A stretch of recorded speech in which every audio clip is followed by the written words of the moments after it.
Islamic state কোনোদিন কাউকে পর্দা করার ব্যাপারে বাধ্য করবে না যে তুমি পর্দা করো, বোরকা পরো, তারা বাইরে হতে পারবে না।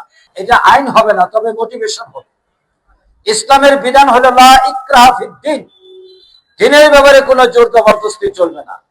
আপনার ইচ্ছা হলে আপনি পর্দা করবেন, ইচ্ছা না হলে করবেন না। কিন্তু পর্দা না করলে পরিণতিটা কি হবে, এই বক্তব্যটা তুলে ধরা হবে। এবং এই বক্তব্যের কারণেই একজন নয়, দুজন নয়, হাজার হাজার লক্ষ লক্ষ মানুষ, মুসলিম বোনেরা তারা পর্দা করবেন এবং পর্দার আওতায় চলে আসবেন। It is not a mandatory, but it is obligatory, এবং it is normal duty for a Muslim. আজকে ফ্রান্সে সেখানে নারীরা পর্দা করছেন, আমেরিকায় নারীরা পর্দা করছেন, সেখানে তো কোনো আইন তৈরি করা হয়নি।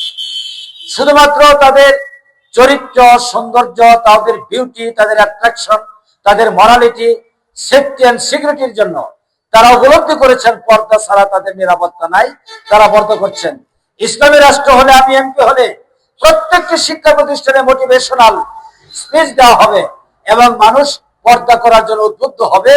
নারীরা আল্লাহর রহমতে প্রটেকশনে থাকবেন ইনশাআল্লাহ।